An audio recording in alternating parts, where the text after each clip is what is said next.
we now have another remarkable presentation, Dastangoi by Shuparna Deb. I request Shuparna Deb and her team to please come up on stage.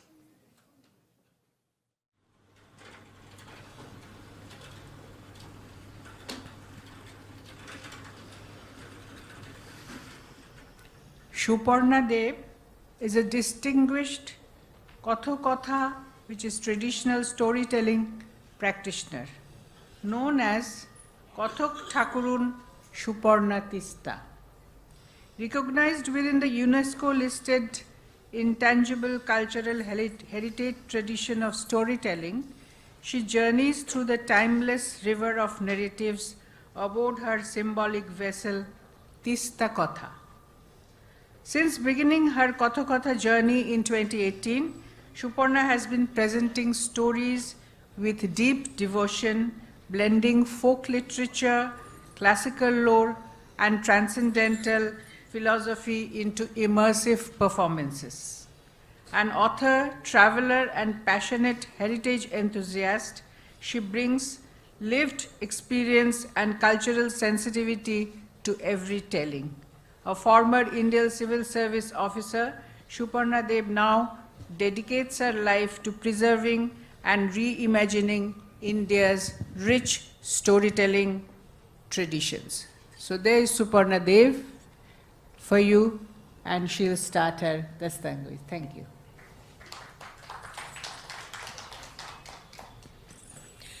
সোনার বাঁধালি নাও গাঙে ভরা পানি তোমারে জানিয়া বন্দ করিব বেশাতি আকাশে বকের উড়া জলে নানা জাতি মৎস্যের শরমে ফোটে আন্ধার মানিক কাকে খুঁজি কি পাই আমি বুঝি নাকি নাওয়ের গলুয়ে বক আমি টানি দাঁড় তোমারে বলিব সখী ভাবি বার বার পিরিতির নদী জলে এ নাও আসি কি জলে স্থলে অন্তরিক্ষে খানিক খানিক তোমারে বুঝিব রাই আন্ধার মানিক কথকতা বা দাস্তান গইয়ের আসরে সুধীজন আপনাদের স্বাগত আমাদের প্রণাম শ্রদ্ধা আর ভালোবাসা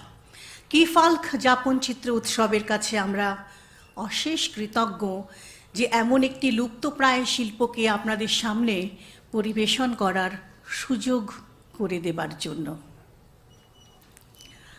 আমরা যারা কথকতা করি তাদের আপনি যে নামেই ডাকুন না কেন কথক বা দাস্তান গো আমরা বিশ্বাস করি দাস্তানের অন্তর আছে প্রাণ আছে গল্পের আত্মা আছে সে জীবন্ত এই আখ্যান বলার সময় এর ভেতরে লুকিয়ে থাকা চরিত্রগুলো এই ঘরের চারপাশে ঘোরাঘুরি করবে আপনাদের চারদিকে ঘুরবে এ কারণেই আমার স্বনির্বন্ধ অনুরোধ আপনাদের মোবাইল ফোনগুলোকে একটু নীরব করে রাখবেন আখ্যানের চরিত্রগুলি তো মোবাইলের সঙ্গে পরিচিত নয় তারা শব্দ কাতর শুনলেই কোথায় চলে যাবে আমি আর ধরে আনতে পারবো না গল্প বলাকে আমরা বলি পথ চলা এক অনন্ত পথ চলা কোথায় শুরু কোথায় শেষ আমরা জানি না এই পৃথিবীর রণরক্ত সফলতা সত্য তবু শেষ সত্য নয় এ কথাগুলো আজকাল কেমন যেন শোনায় তবুও মানুষ ঋণী পৃথিবীরই কাছে চলুন আমরা বেরিয়ে পড়ি এবং যাত্রার শেষে আমরা সেই সত্য খুঁজে পাই কিনা দেখি আজকে আমাদের নিবেদন রানা দিল রে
সূর্যের আলোয় গাছের পাতায় পাতায় জমে থাকা শিশির বিন্দুতে টলটল করছে দুটি নাম, দারা দিল, রানা শুকো।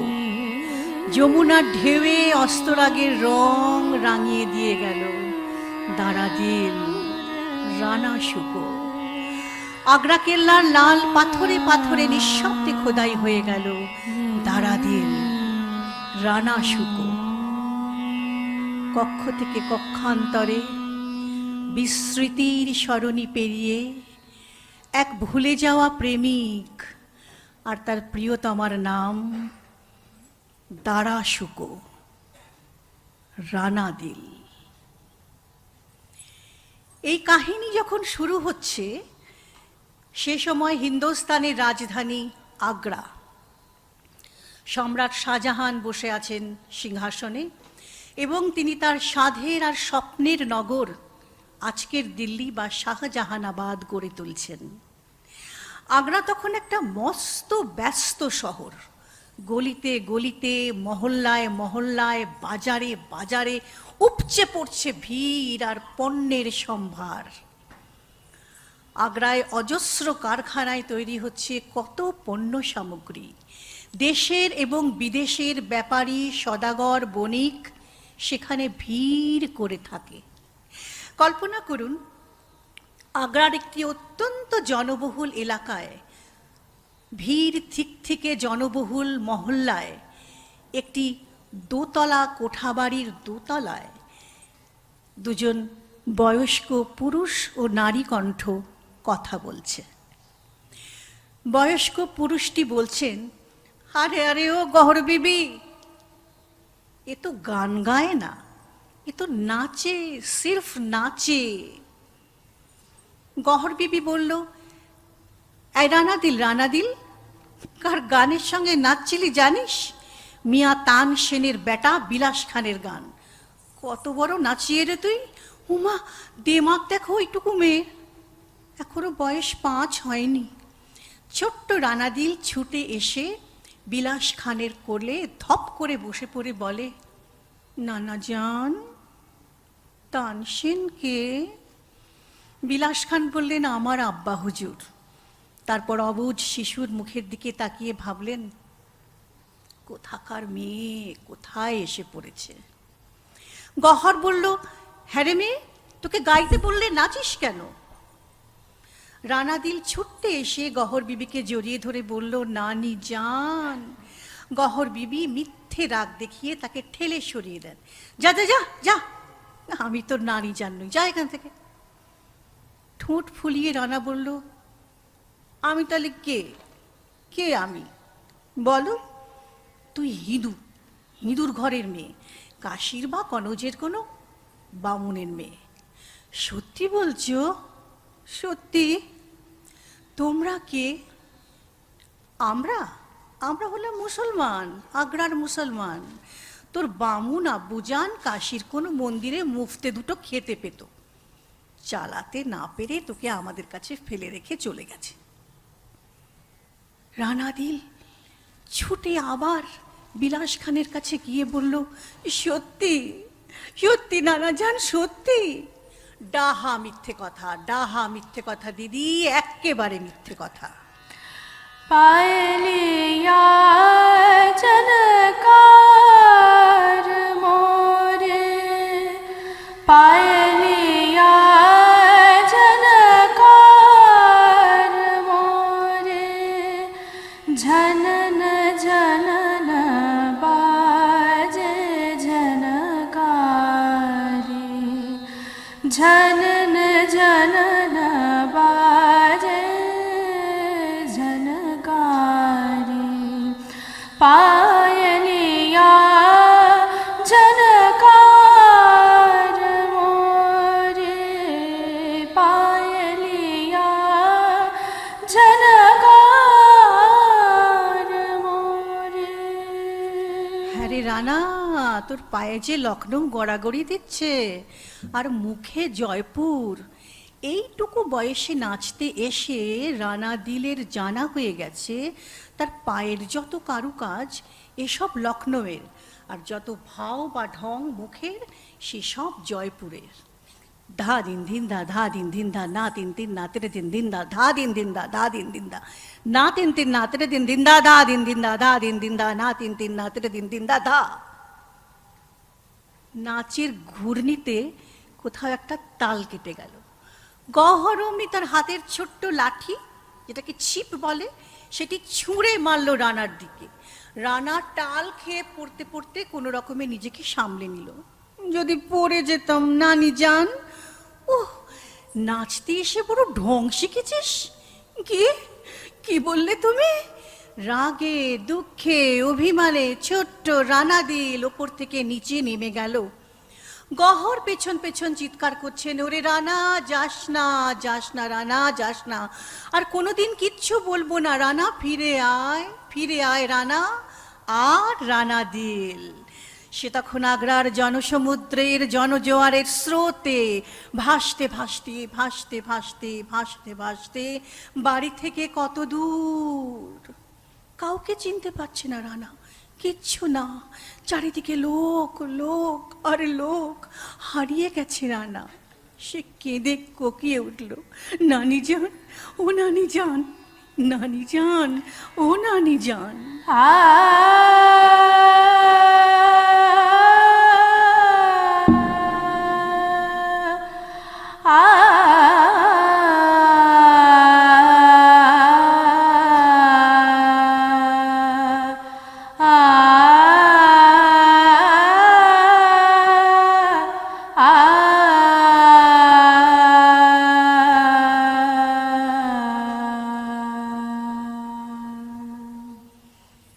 আল্লাহকে তিনি বলেছিলেন সচ্চিদানন্দ। মির্জা রাজা জয়সিংকে লেখা চিঠিতে ফার্সিতে লিখেছিলেন সচ্চিদানন্দ। হাতের আংটিতে দেবনাগরীতে খোদাই করেছেন প্রভু। চোখ বুঝলে দেখতে পান অসংখ্য আলোর বিন্দু। কানের কাছে বেজে যায় অজস্র ঘণ্টার ধ্বনি, আর হৃদয়ের গভীরে এক অনন্ত সমুদ্রের সঙ্গে মিশে যাবার উচ্ছ্বাস অনুভব করেন সম্রাট শাহজাহানের বড় ছেলে, নাদিরা বেগমের স্বামী, সালমান শুকর বাবা, জাহানারা বেগমের বড় আদরের ছোট ভাই দারা শুকো। মোগল হারেম তাকে টানে না। তিনি সাধু সন্ত পীর ফকির সুফি দরবেশের সঙ্গে আত্মমগ্ন স্বপ্নাতুর এক পথিক। এই দুনিয়ায় যেন দুদিনের অতিথি। তবুও তবুও তবুও রাজ দরবারে গিয়ে বসতে হয়।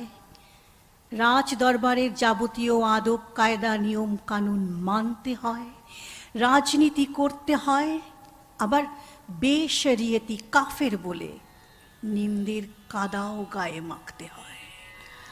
ऐ दिल नशी तलाश तेरी को न थी, ऐ दिल नशी तलाश तेरी को न थी। अपने से एक फरार था वो दोस्त जो न थे, ऐ दिल नशी तलाश तेरी को न थी। ऐ दिल नशी तलाश तेरी खूब को न थी, अपने से इस फरार था जुस्तजू न थी।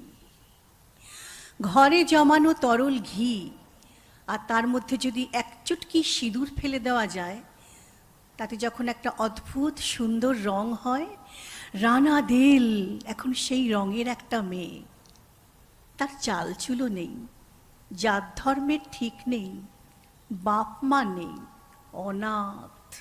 মুখের ভাষাও সেই রকম, নেই কোনো শিষ্টাচার, নেই কোনো সহবত। একেবারে বেপর্দা বেহুদা অরাত, প্রগল্ভ, বাচাল। রাক্স অর্থাৎ নাচ তার পেশা। নাচ দেখিয়ে দিনের শেষে খুচরো পয়সা জড়ো করে রুটি কাবাব কেনাই হচ্ছে তার বেঁচে থাকা। না না না না না, সে কোনো দরবারের মেহফিল জমানো নর্তকী নয়। কোনো ঝাড়বাতির নিচে তার সুরমা পড়া দুটি চোখ কথা কইতো না। কোনো তবলচি তার জন্য দাদরা কাহারবার বোল তুলতো না। না ছিল পানদান, গোলাপদান, আতরদানের বাহার। থাকবে কি করে? রানা দিল ছিল রাস্তার নাচিয়ে। আগ্রার রাস্তায় রাস্তায়, মান্ডিতে মান্ডিতে ঢোলকের সঙ্গে সে নেচে বেড়াতো। সাঁঝের বেলায় যমুনার উপর দিয়ে যখন ঠান্ডা বাতাস বইত, নানান দেহাতি ব্যাপারী পরদেশির দল এসে জমা হতো। সস্তা চর্বি মাখানো মশাল দাউ দাউ করে জ্বলে উঠত। ঠিক তখন আলো আধারের মধ্যে একরাশ লোকের সামনে লাচক আর ঠুমক দিয়ে ঘাগড়ায় অশান্ত ঘূর্ণি তুলত রানা দিল। আম জনতার নাচিয়ে, আম জনতার মেহফিল, আম জনতার দিল কি রানী। সমস্ত রক্তবিন্দু দিয়ে নাচত রানা। এমনই ছিল তার প্রাণ শক্তি। তাকে সবাই চিনত, সবাই। তাকে ঘিরে চলত সাধারণ পথ চলতি জনগণের উদ্দাম ফুর্তি আর হাততালি। যে হাততালি দেওয়াকে দেওয়ানি খাসের মেহফিলে বেশহবত বা অসভ্যতা মনে। पिया समझाऊं समझत नाही, पिया समझाऊं समझत नाही। सास ननद मोरी देगा रे, पायलिया जनकार मोरे, पायलिया झनकार मोरे। দারা শুকর গেরস্থালি ছিল নাদিরা বেগমকে নিয়ে। নাদিরা মধুর স্বভাবের। সেই গেরস্থালির মধ্যে মাধুর্য থাকলেও তাতে উষ্ণতা বা তেমন আন্তরিকতা ছিল না। শাহী সহবতের বাইরে এক পাও রাখতে রাজি ছিল না নাদিরা বেগম। দারা দারা তার কাছে হজরত, বন্দেগান, সরতাজ। দারার অতিরিক্ত পড়াশুনো, অতিরিক্ত সাধুসঙ্গ তাকে রীতিমতো ভাবিয়ে তুলত। সে ভাবত এর বদলে তার স্বামী যদি মোগল হারেম নিয়ে ব্যস্ত থাকত বা আর কয়েকটা বিয়ে করত, তাহলে সে শান্তি পেত যে তার স্বামী একজন স্বাভাবিক মানুষ। আর দারা কি করতেন? দারা মাঝে মাঝে ছদ্মবেশ পরে রাজপ্রাসাদ থেকে বেরিয়ে সাধারণ মানুষের মধ্যে মিশে যেতেন। সেদিনও বেরিয়েছিলেন দারা রাজপ্রাসাদ ছেড়ে ছদ্মবেশ পরে। আর সেদিনও রানা দিলকে ঘিরে চলছিল উদ্দাম ফুর্তি আর মাতামাতি। তাকে দূর থেকে দেখেই চিনলেন দারা, এ হলো রানা দিল। আগ্রার রাস্তায় রাস্তায় এ নেচে বেড়ায়। আরে ওর নাচ দেখে দিদি জাহানারা ছাদের ওপর থেকে বলছিল, কোতোয়াল কোতোয়াল ওকে ধরছে না কেন? আর কোতোয়াল। প্রহর শেষের আলোয় রাঙা সেদিন চৈত্র মাস, তোমার চোখে দেখেছিলাম আমার সর্বনাশ। ফকিরের ছদ্মবেশে দাঁড়িয়ে আছেন দারা। নাচ দেখিয়ে ঘেমে নে আঙ্গিরা জামার আঁচলের খুঁট দুহাতে তুলে ধরে পয়সা চাইছে রানা দিল। তার কোঁচড়ে এসে পড়তে লাগলো টুকরো টুকরো পয়সা। কিছুক্ষণের মধ্যে ভিড়টাও হালকা হয়ে গেল। দাঁড়িয়ে রইলেন শুধু দারা। দীঘল আলখাল্লায় এক ফকির, মশালের আলো দাঁড়ার মুখের সামনে তুলে ধরে রানা বলল, ফকির আপনি, পেন নাম করি, কিন্তু এমন বিনে পয়সায় আমার নাচ দেখবেন? ভারী অপ্রস্তুতে পড়ে গেলেন দাঁড়া। বললেন, ও আমি সঙ্গে করে তো কিছুই আনিনি। রানা দিল তো ছাড়বার পাত্রী নয়। রানা দিল বলল, কিন্তু নাচ দেখিয়ে আমি খাই, ওটা আমার রোজগার। ভারী লজ্জা পেলেন দাঁড়া। মনে পড়লো, আরে তার আলখাল্লার ভেতরে তো গোলাপ ছাপ দেওয়া একটা মোহর আছে। তিনি সেই মোহরটা খুলে নিয়ে রানার কোচরে ফেলে দিলেন। অত ভারী গোলাপ ছাপ দেওয়া সোনার মোহর কোনোদিন দেখেনি রানা। সে মোহরটা ধরে বলল, এটা সোনার? ভারী হাসি পেল দাঁড়ার। দাঁড়া বললেন, হ্যাঁ সোনার, এর থেকে ভালো কিছু থাকলেও তোমাকে দিতাম। এত ঘাম ঝরিয়ে রুটি কামাও তুমি। কোনো পুরুষের নরম সরম কথাবার্তা একদম সহ্য হয় না রানাদিলের। রানাদিল আবার মোহরটাকে তুলে ধরে বলল, জালি নয় তো, নকল নয় তো? এবার ভীষণ রাগ হলো দাঁড়ার। কি বলে এই আনপড় নাচনেওয়ালি! তারপর রানা কি করলো, সস্তা চর্বি মাখানো মশাল তো ইতিমধ্যেই নিভন্ত এই চুল্লি তেমা একটু আগুন দে বলতে বলতে সে নিভে যাওয়া সেই মশালটাকে জ্বালিয়ে জ্বালিয়ে জ্বালিয়ে জ্বালিয়ে সোনার মোহরটাকে অনেকক্ষণ ধরে পরীক্ষা করল। কিছুটা হাত লাগালেন দাঁড়াও। পরীক্ষা করবার পর ভারী খুশি হয়ে রানা বলল, না, এটা একেবারে খাঁটি সোনার। তা আপনি ফকির মানুষ, এরকম একটা সোনার মোহর গলায় ঝুলিয়ে বেড়াচ্ছেন যে, বড় চমৎকার। এই বলে দাঁড়ার মুখের দিকে তাকিয়ে, সর্বনাশ! অন্ধকারে কোথায় খুলে পড়ে গিয়েছে দাঁড়ার মাথার বাদকশানি পরচুলা। দাঁড়া আবার মশাল জ্বালাতেও সাহায্য করছিলেন। এ মুখ যে আগ্রার সবাই চেনে। ইবতেতা হ্যায় ইश्क में रोता है क्या, আগে আগে দেখিয়ে হোতা হ্যায় क्या। এখনই তো প্রেমের শুরু, এখনই কাঁদছো, দেখো আগে আরো কত কি হয়।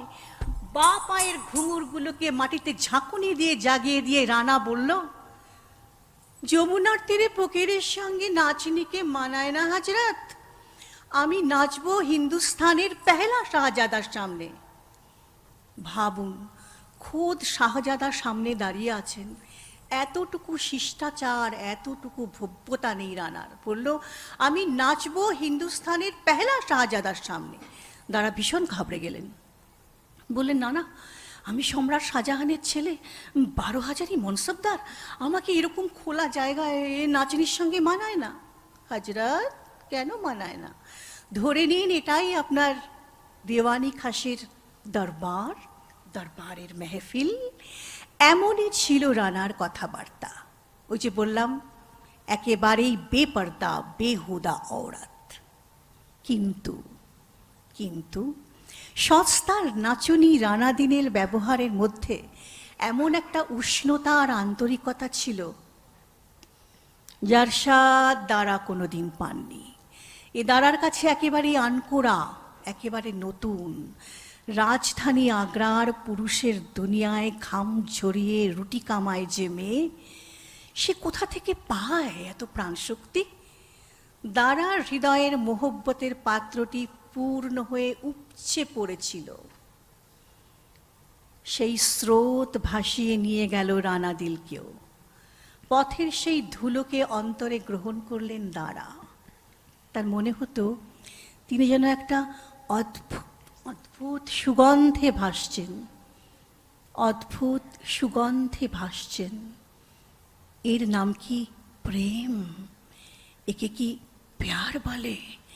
একজন নারী একজন পুরুষের জন্য, একজন পুরুষ একজন নারীর জন্য এইভাবেই মরে? তাহলে কই, আমি তো জানতাম না। घिर आई कारी घटा मतवारी, घिर आई कारी मट्टा मतवारी, सावन की आई बहार रे, सावन की आई बहार रे, सावन की आई बहार रे, सावन की आई बहार रे। बेला चमेली की कलियां चटक गई, बेला चमेली की कलियां चटक गई, महकत पन की बयार रे, महकत पन की बयार रे, सावन की आई बहार रे, सावन की आई बहार रे। বর্ষাকাল, বৃষ্টি পড়েই চলেছে, পড়েই চলেছে, পড়েই চলেছে। এই বৃষ্টির মধ্যে দোলায় করে সওয়ারি নিয়ে যাওয়া ভীষণ শক্ত। তার উপর আরও কি আছে জানেন? আমের আঁটি আর আমের খোসা সারা রাস্তায় ছড়ানো। এরই মধ্যে চলেছে একটি বাহারি সুখদোলা। নিশ্চয়ই ভেতরে হুমড়া চুমড়া কেউ বসে আছেন, চৌকিতে চৌকিতে পাহারা। ঘোড়ারে উপরে বসে থাকা সেনা পথ আটকালো। পদাতিক সেনা বলল, হুজুর এ দোলার তল্লাশি নেবেন না, নিতে গেলে বিপদে পড়বেন। ঘোড়সওয়ার সেনা বলল, কে আছেন দোলায়? আগে হুজুর, উনি হলেন গিয়ে দারাদিল। দারাদিল?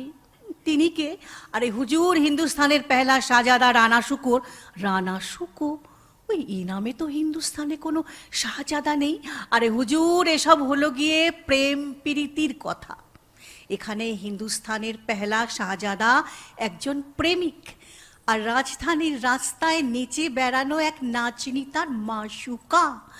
প্রেম প্রীতিতে সব হয় হুজুর, সব কিছু হয়। এই দারাদিল আর রানা শুকো, এই শব্দ দুটো কেবল আপনার কানেই যায়নি দেখছি, নইলে এ তল্লাটে সবাই সবাই ওই নাম দুটো জানে। কুবাকু फैल गई बात सनाशाई की, कुबाकू फैल गई बात सनाशाई की, तुमने खुशबू की तरह मेरी पजीराई की। আমাদের এই চেনাশোনা, আমাদের এই মেলামেশা গলি গলিতে সবাই জেনে গেছে।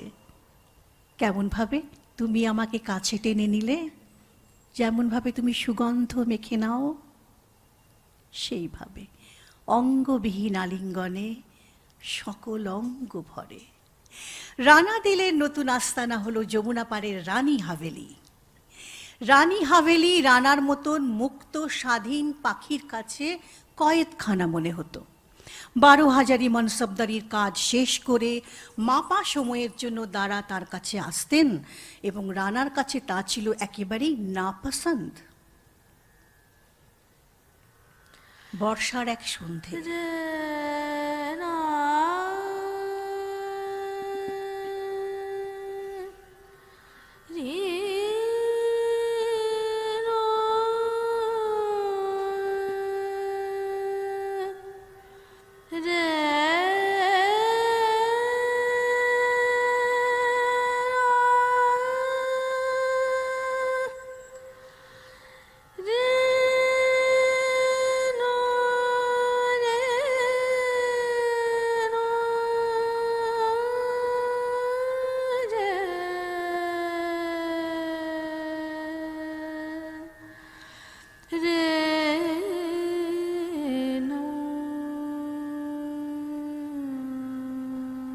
বর্ষার এক সন্ধে, পিউ কাহা একটানা ডেকে যাচ্ছে।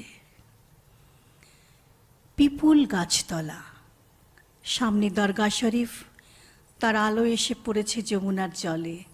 রানা পা ডুবিয়ে সেখানে বসে আছেন, যেমন বসে থাকেন বিরোহিনী রাধা। অনেকক্ষণ পর দাঁড়া এলেন। তাকে দেখেই রানা তার স্বভাব সিদ্ধ ভঙ্গিতে বলে উঠল, আমি রাস্তার নাচনি, আমাকে ফের রাস্তায় দিয়ে এসো। আমাকে ভালোবাসলে কেন? আমি তো আগে আসিনি, তুমি জাল সাজিশ করে আমার কাছে আগে এসেছো। আমাকে ফের রাস্তায় দিয়ে এসো, আমি আবার নাচবো। নাচের পয়সা জমিয়ে কিনবো খাবো, তুমি থাকো না তোমার মানসবদারি তসলিম কুর্নিশ নিয়ে। আমাকে আমাকে রানী হাভেলির গারদ থেকে রেহাই দাও। রানা বলে চেঁচিয়ে উঠতে গিয়ে দাঁড়া চুপ করে যান। কি বলবেন তিনি এই জিদ্দি নাচনেওয়ালিকে? ও যখন দাঁড়া বলে ডেকে ওঠে তখন আমার সামনে একটা অন্য জগতের দরজা খুলে যায়। সেখানে বাদশাহ নেই, বেগম নেই, শাহজাদা নেই, শাহজাদি নেই, আছে দুই সমান সমান মানুষ। দাঁড়া চুপ করে আছেন দেখে রানা বলল, কখন তোমার আসার কথা ছিল বলো? দরগা শরীফের কাওয়ালি শেষ হয়ে গেল, তাও তুমি আসছো না দেখে। ভাবো তো, রানী হাভেলিতে 3 দিন আটকে থাকার পর আমার মনের অবস্থা কিরকম হয়। দাঁড়া বললেন, একজন শাহজাদা যদি পিপুল গাছতলায় সারাদিন বসে থাকে রানা, তবে আগ্রায় তো জানাজানি হয়ে যাবে।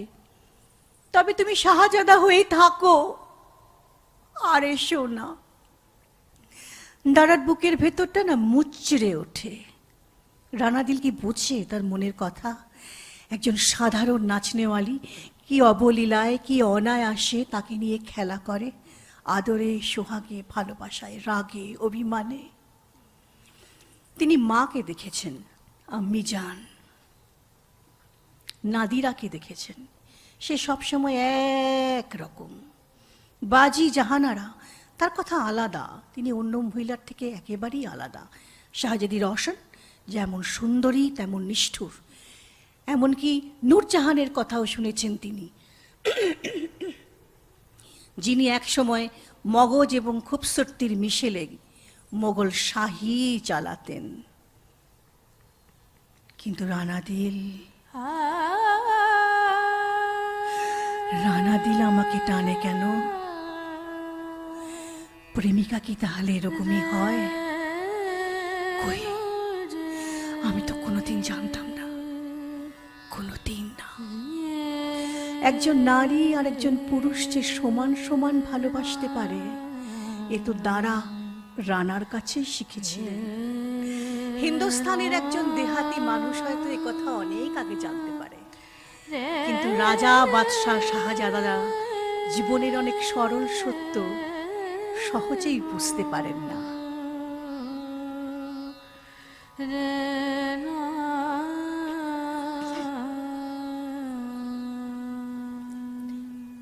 দাঁড়া শুকো এবং রানাদিল, এদের বিবাহ প্রস্তাব বারবার পিছিয়ে যায়। নানান রকম কাজ, কান্দাহার অভিযান, সম্রাট শাহজাহানের শাহজাহানাবাদ নগর নির্মাণ, একটার পর একটা কাজে তাদের বিবাহ প্রস্তাব বিলম্বিত হতে থাকে। কান্দাহার করে করে তো 3টে বছর পার করে দিলে শাহজাদা। সামনে আবার যুদ্ধ, আবার অভিযান, আবার কোথায়? রানা মোগল শাহী পৃথিবীর যে কোনো জায়গায় যুদ্ধ লাগিয়ে দিতে পারে, ঝাঁটা মারি আমি এমন শাহীর মুখে। আজ আমি শাহজাদা দাঁড়া শুকর মাসুকা, থাকি রানী হাভেলিতে। এই আগুন গরমে গলা শুকিয়ে গেলে খাই বরফ জলে ভাসিয়ে রাখা টসটসে আঙুর। চিরটা কাল তো আমার আর এমন করে কাটেনি শাহজাদা। ওসব কথা থাক না রানা। থাকবে কেন শাহজাদা? গম, জব, বাজরার পাশে পড়ে থাকতাম। বাপকে, মাকে জানি না। আমি রাস্তার মেয়ে, রুটি কুড়িয়ে খাই, কেউ ছুঁড়ে দিলে লুফে নি, গলা দিয়ে না নামলে কয়েকা আঁজলা জল খাই। থাক না রানা, এসব কথা আবার কেন? চলো, শাহজাহানাবাদে যাবে না? সেখানে নতুন রাজধানী হচ্ছে। শাহজাহানাবাদ আমি গেছি শাহজাদা, আমার ভালো লাগে না। গরুর গাড়িতে, উটের পিঠে, ঘোড়ার পিঠে, পাথরের পর পাথর, বছরের পর বছর আসছে তো আসছি, আসছে তো আসছি। তোমাদের এই শাহজাহানি পাথরে খোয়াবে আমার দম আটকে আসে। রানা, সেখানে যমুনার তীরে আমার নিগমবোধ মঞ্জিল, সেখানে 3টে তয়খানার মস্ত ঘর বানিয়েছি, গরম সেখানে একটুও ঢুকতে পারবে না। যাবে না সেখানে? আমি আগ্রা ছেড়ে কোথাও যাব না শাহজাদা, তুমি যাও না, যাও না, তোমার তয়খানায় গিয়ে তুমি ভগবানের নাম করো। কি হলো দাঁড়া আর কেউ জানে না। তিনি হঠাৎ চকিতে রানাকে জিজ্ঞাসা করলেন, তুমি কে রানা? হিন্দু না তুমি মুসলমান? এ কথার উত্তর রানার জানা নেই। রানা বলল, আমি তো জানি না আমি হিন্দু না আমি মুসলমান, আমি মানুষ, আমি শুধু এটুকুই জানি শাহজাদা। শাহজাদা দাঁড়ার মাথায় একটি রুবাই ঘুরছিল। ঘুরে পাওয়া মানুষের মতো সেই রুবাইটা লিখে রাখতে রাখতে তিনি বললেন, আমিও তাই রানা দিল, আমি হিন্দু না আমি মুসলমান আমি বুঝতে পারি না। ইনিই হলেন সেই ব্যক্তিত্ব যিনি লিখেছিলেন মাজমা উল বাহারেইন বা দুই সমুদ্রের মিলন, সুফিবাদ ও বেদান্তের মিলন।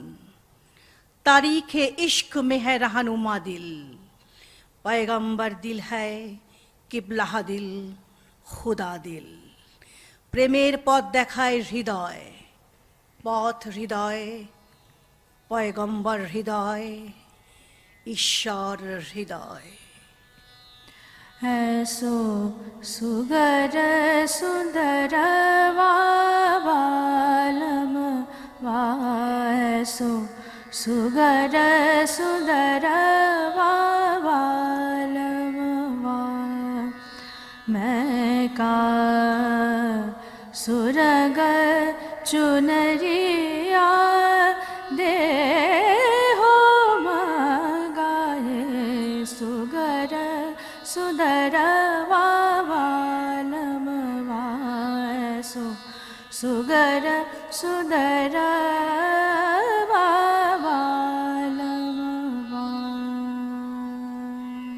সুন্দরা সুঘরওয়া বালমওয়া। বিয়ে হলো রানা দিল এবং দারা শুকুর। এ বিয়েতে কারোর তেমন সম্মতি ছিল না। শাহজাহান নিতান্ত নিমরাজি হয়ে সম্মতি দিয়েছিলেন। আর জাহানারা বেগমের মনের অবস্থা যে অন্যরকম ছিল সেটা তার আত্মজীবনী পড়লেই বুঝতে পারা যায়।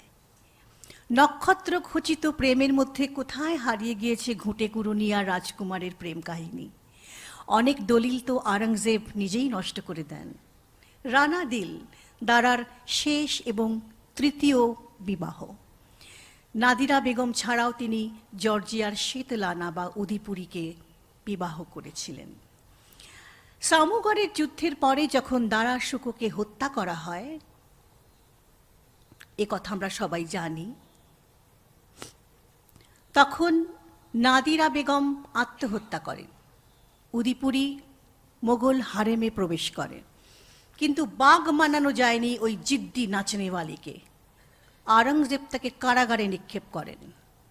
কারাগারের মধ্যে বসে চোখের জলে ভাসতে ভাসতে রানা আওরঙ্গজেবের যত দুর্নীতির কথা বলতো। আওরঙ্গজেবের নির্দেশে গান বাজনা বন্ধ হয়ে যায়, তাকে কুকুর দিয়ে মেরে ফেলার ভয় দেখানো হয়। আওরঙ্গজেব একবার বলে পাঠান, রানা, তোমার ওই বিদিশার নিশার মতন চুল নিয়ে আমি খেলা করতে চাই, তুমি আমার কাছে এসে থাকো। রানা তার চুলগুলো কেটে মাথা ন্যাড়া করে আওরঙ্গজেবের কাছে পাঠিয়ে দিয়ে বলে, এই নাও শাহী সেই চুল যা নিয়ে তুমি খেলা করতে চেয়েছিলে। আওরঙ্গজেব আবার বলে পাঠান, তোমার ওই শ্রাবস্তির কারুকার্য করা মুখ আমি দেখবো, চেয়ে চেয়ে তুমি আমার কাছে এসে থাকো। রানা একটি ছোড়া দিয়ে মুখখানি ক্ষত বিক্ষত করে রক্তবিন্দুগুলো একটি পাত্রে জড়ো করে সেই পাত্রটি শাহজাহানের কাছে পাঠিয়ে দিয়ে বলেছিল, পাত্রটি আওরঙ্গজেবের কাছে পাঠিয়ে দিয়ে বলেছিল, এই নাও শাহী সেই চাঁদ মুখ যা তুমি চেয়ে চেয়ে দেখতে চেয়েছিলে। দারাকে মেরে ফেলার আগে তাকে শেকলে বেঁধে সারা শহরে ঘোরানো হচ্ছিল। নাগরিকেরা তাদের প্রিয় শাহজাদার মৃত্যুতে কেঁদে ভাসিয়ে দিচ্ছিল। ঠিক সেই সময় দারার কাছে একটি ফকির এসে জিজ্ঞাসা করে, শাহজাদা, আপনি তো কাউকে কোনোদিন খালি হাতে ফিরিয়ে দেননি, আজ আমাকে কি দেবেন? দারার কাছে তখন কিচ্ছু নেই, কিচ্ছুটি নেই। দারা তার গায়ের শালটি খুলে সেই ফকিরের হাতে দিয়ে দিলেন। একবার চেয়ে দেখলেন তার মাথাটি ন্যাড়া, সারা মুখ ক্ষত বিক্ষত নীলচে, গলাটা যেন, চেয়ে দেখলেন কোথায় সে? সে তখন আগ্রার জনারণ্যে মিলিয়ে গেছে, একদিন শৈশবে যেমন সে মিলিয়ে গিয়েছিল। একদিন সাঁঝের বেলায় যমুনার উপর দিয়ে ঠান্ডা বাতাস বইছিল। সেই সময় এক জ্বলন্ত চিতায় এক ফকিরকে বসে থাকতে দেখা গিয়েছিল। তার মাথা ন্যাড়া, তার মুখখানি ক্ষত বিক্ষত নীলচে, তার গায়ে একখানি মলিন শাল। সেই দিন শেষবারের মতো অজস্র নক্ষত্রের কাঁপনে সে শুনেছিল, দারা দিল রানা শুক, দারা দিল রানা শুক। সেই কথা ভালো, তুমি চলে এসো একা, বাতাসে তোমার পরশ যেন গো থাকে, স্তব্ধ প্রহরে দুজনে বিজনে দেখা, সন্ধ্যা তারাটি শিরিষ ডালের ফাঁকে।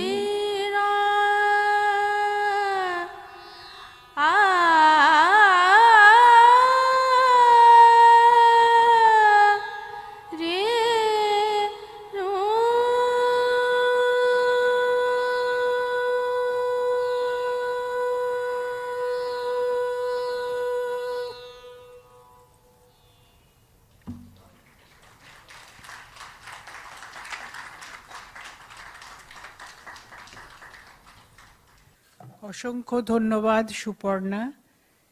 এরকম অসাধারণ একটি প্রেজেন্টেশন আমরা শুনতে পেয়ে সত্যি আমরা খুব খুব আনন্দ পেয়েছি। আমি আমাদের চেয়ারম্যান প্রবাল কুমার বসুকে একটু ডেকে নিচ্ছি। সুপর্ণা সাথে গান গাইলেন ঋষিতা সাহা, তাকেও আমাদের অনেক অভিনন্দন, অপূর্ব সুন্দর গান। আমি ঋষিতাকে আর সুপর্ণাকে একটু আমাদের গিফট অফ অ্যাপ্রিসিয়েশন দেওয়ার জন্য প্রবালকে ডাকছি।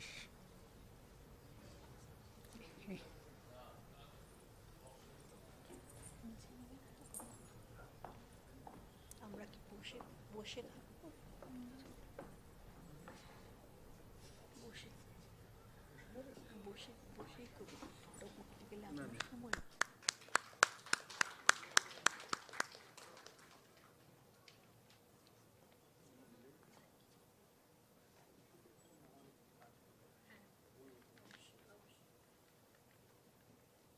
ওই